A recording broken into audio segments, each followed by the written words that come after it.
क्या आपको पता है कि आपके आंगन में उगने वाली साधारण सी घास असल में एक सुपरफूड है? एक ऐसा पौधा जिसका इतिहास बहुत पुराना है, फायदे अनगिनत हैं और उपयोग भी कई तरह के हैं।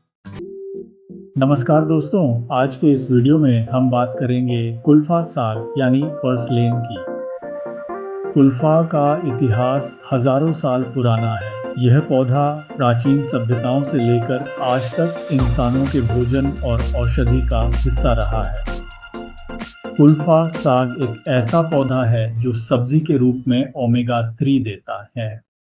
मछलियां EPA और DHA का प्रमुख स्रोत होती हैं, लेकिन शाकाहारी लोगों के लिए कुल्फा बहुत अच्छा विकल्प है। कुल्फा की खासियत यह है कि यह सस्ता, आसानी से उगने वाला और विटामिन से भरपूर है। कुल्फा एक पुरानी दवा और भोजन दोनों है। कुल्फा का इतिहास के बारे में बात करें तो कुल्फा यानी पोर्तुलाका ओलिरेसिया दुनिया की सबसे पुरानी सब्जियों में से एक है। भारत में इसे कुल्फा साग कहा जाता है और आदिवासी समुदाय सदियों से इसे अपने भोजन में शामिल करते आए हैं।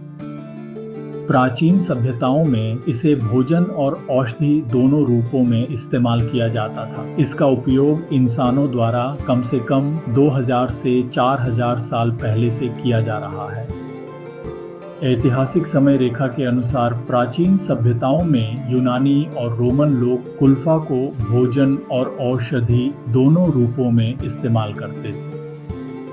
भारत में आयुर्वेद और पारंपरिक चिकित्सा में कुल्फा साग का प्रयोग बुखार, मूत्र संबंधी रोग और त्वचा की समस्याओं में होता रहा है। मध्यकालीन यूरोप में मठों के बगीचों में इसे उगाया जाता था और गर्मियों में ठंडक देने वाले पौधे के रूप में प्रयोग होता था। आधुनिक समय में आज इसे सुपरफूड माना जाता है क्योंकि इसमें ओमेगा 3 फैटी एसिड, विटामिन और मिनरल्स प्रचुर मात्रा में पाए जाते हैं। दोस्तों, अब जानते हैं कि कुल्फा दुनिया भर में किस तरह से प्रयोग किया जाता है। भारत में कुल्फा को दाल, करी और साग में मिलाकर खाया जाता है। यह ग्रामीण और शहरी दोनों इलाकों में लोकप्रिय है।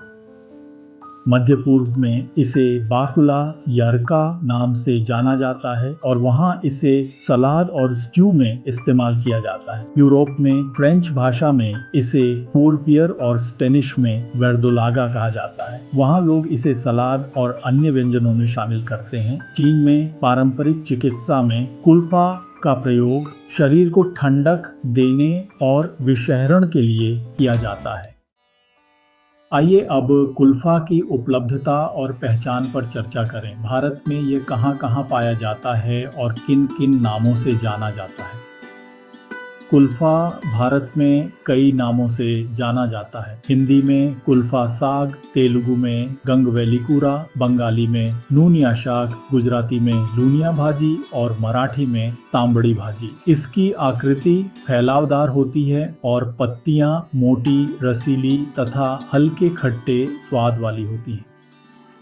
अब सवाल आता है, क्या यह पौधा सब्जी मंडियों में आसानी से मिल जाता है? ग्रामीण और कस्बाई बाजारों में कुल्फा को अक्सर मौसमी साग के रूप में बेचा जाता है। शहरी सब्जी मंडियों में बड़े शहरों में यह नियमित रूप से नहीं मिलता, लेकिन बरसात के मौसम में कुछ विक्रेता इसे रखते हैं। कुल्फा के बीज और पौधे ऑनलाइन प्लेटफॉर्म जैसे अमेज़न, फ्लिपकार्ट पर आसानी से उपलब्ध हैं। कुल्फा को कई जगह खरपतवार माना जाता है, इसलिए यह हमेशा सब्जी विक्रेताओं के पास नहीं मिलता। यदि आप इसे नियमित रूप से चाहते हैं तो बीज खरीदकर घर या खेत में उगाना सबसे अच्छा विकल्प है। ये पौधा बहुत आसानी से उगता है और कम देखभाल में भी हरा भरा रहता है। दोस्तों, अब आइए कुल्फा के पोषण गुणों और स्वास्थ्य लाभों के बारे में जानें। सबसे पहला फायदा, कुल्फा ओमेगा 3 से भरपूर है जो दिल की सेहत के लिए बेहद उत्तम माना जाता है। दूसरा फायदा विटामिन और मिनरल्स। इसमें विटामिन ए, सी, ई और मैग्नीशियम, कैल्शियम, पोटेशियम जैसे मिनरल्स पाए जाते हैं जो शरीर को मजबूत बनाते हैं। तीसरा फायदा यह है कि यह शरीर को ठंडक देता है और हीट स्ट्रोक से बचाता है। चौथा फायदा आयुर्वेदिक उपयोग। आयुर्वेद में कुल्फा को एंटीबैक्टीरियल माना गया है। लोक चिकित्सा में इसे स्कर्वी, बुखार और मूत्र संबंधी समस्याओं में इस्तेमाल किया जाता है। पांचवा फायदा वजन और इम्यूनिटी। कुल्फा के सेवन से वजन नियंत्रण में मदद मिलती है और रोग प्रतिरोधक क्षमता बढ़ती है। अब बात करते हैं कि कुल्फा खाने में कैसे इस्तेमाल होता है। भारत में इसे साग की तरह पकाया जाता है या दाल और करी में मिलाया जाता है। दुनिया भर में इसे सलाद, सूप, स्टर फ्राई और अचार में इस्तेमाल किया जाता है। इसका हल्का खट्टा और नींबू जैसा स्वाद गर्मियों के खाने को और मज़ेदार बना देता है। अन्य उपयोग के बारे में बात करें तो खेती में सहायक यह अनुपजाऊ अर्थात बंजर मिट्टी में भी आसानी से उग जाता है, इसलिए इसे जलवायु सहिष्णु फसल माना जाता है। ग्रामीण इलाकों में इसे पौष्टिक चारे के रूप में दिया जाता है। महिलाओं और बच्चों के लिए यह सस्ता और पौष्टिक भोजन है। कुल्फा एक साधारण पौधा नहीं बल्कि पोषण, स्वास्थ्य और समाज के लिए वरदान है।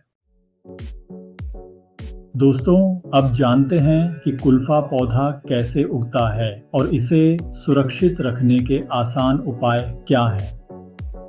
सबसे पहले कुल्फा एक स्वतः उगने वाला पौधा है। कई देशों में इसे खरपतवार माना जाता है। ये बगीचों और खेतों में अपने आप उग आता है। अगर आप इसे खेती के रूप में उगाना चाहते हैं तो इसके छोटे छोटे बीज सीधे मिट्टी पर छिड़ककर बोए जा सकते हैं।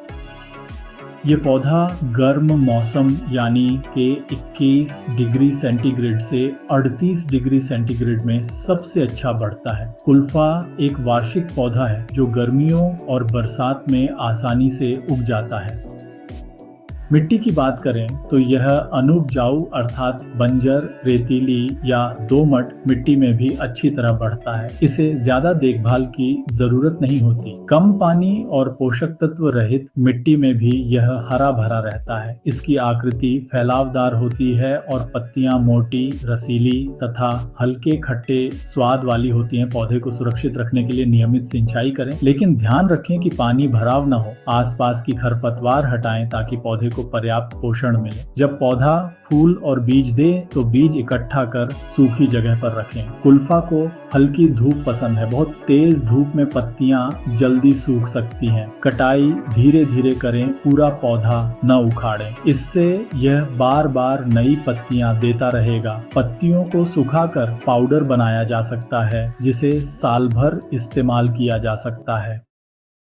दोस्तों, अब जानते हैं कि कुल्फा को लंबे समय तक कैसे सुरक्षित रखा जा सकता है, जिसमें पहला तरीका फ्रीजिंग है। कुल्फा की पत्तियों को हल्का उबालकर फ्रीजर में रख दें। इस तरह यह कई महीनों तक सुरक्षित रहेगा। दूसरा तरीका अचार या पिकलिंग। कुल्फा को नमक और सिरके में डालकर अचार बनाया जा सकता है। ये स्वादिष्ट भी होता है और लंबे समय तक टिकता है। तीसरा तरीका सूखा पाउडर। पत्तियों को छाया में सुखाकर पाउडर बना लें। यह साल भर पोषण और औषधीय उपयोग के लिए काम आएगा। अब बात करते हैं कुल्फा के आर्थिक फायदों की। सबसे पहला फायदा कम लागत वाली खेती। कुल्फा अनुपजाऊ मिट्टी और कम पानी में भी आसानी से उग जाता है। किसानों के लिए यह एक कम खर्चीला विकल्प है। दूसरा फायदा ग्रामीण आजीविका और अतिरिक्त आय। आदिवासी और ग्रामीण समुदाय कुल्फा को बेचकर अपनी आय बढ़ा सकते हैं। तीसरा फायदा पशु आहार। कुल्फा पशुओं के लिए पौष्टिक चारा है जिससे डेयरी उत्पादन में मदद मिलती है। चौथा फायदा औषधीय उद्योग। कुल्फा से दवाइयाँ और सप्लीमेंट बनाए जा सकते हैं जिससे हर्बल और फार्मा उद्योग को लाभ होता है। पांचवा फायदा सुपर फूड मार्केट। आजकल कुल्फा को सुपर फूड के रूप में प्रमोट किया जा रहा है। इससे किसानों और उद्यमियों को घरेलू और अंतर्राष्ट्रीय बाजार में नए अवसर मिलते हैं। छठा फायदा, सस्टेनेबल खेती और खाद्य सुरक्षा। कुल्फा जलवायु सहिष्णु पौधा है जो टिकाऊ कृषि और खाद्य सुरक्षा को बढ़ावा देता है। तो देखा आपने, कुल्फा सिर्फ एक साधारण पौधा नहीं है, बल्कि किसानों और समाज के लिए आर्थिक अवसरों का खजाना है। संक्षेप में, कुल्फा इंसानों के लिए पोषण और औषधि का स्रोत है और किसानों व ग्रामीण समुदायों के लिए आय और टिकाऊ खेती का साधन है। कुल्फा की तरह ही डैंडेलियन, सिंगपर्नी, चिकवीड, बिच्छू घास, बथुआ और प्लांटेन जैसे पौधे भी खरपतवार माने जाते हैं, लेकिन वास्तव में ये पोषण और औषधीय दृष्टि से बहुत उपयोगी है। जागरूकता के साथ इन्हें उपयोगी फसल या सहायक पौधे के रूप में पुनः वर्गीकृत किया जा सकता है। किसान और माली इन्हें नष्ट करने के बजाय उपयोग करके लाभ उठा सकते हैं। तो अगली बार जब आप कुल्फा को अपने घर या खेत में उगते देखें तो इसे बेकार न समझें। यह कोई साधारण पौधा नहीं, बल्कि प्रकृति का तोहफा है। अगर आपको यह वीडियो पसंद आया हो तो लाइक, शेयर और सब्सक्राइब जरूर करें और कमेंट में बताइए क्या आपने कभी कुल्फा साग पकाया है। तो मिलते हैं अगले वीडियो में, तब तक खुश रहें, स्वस्थ रहें। जय हिंद।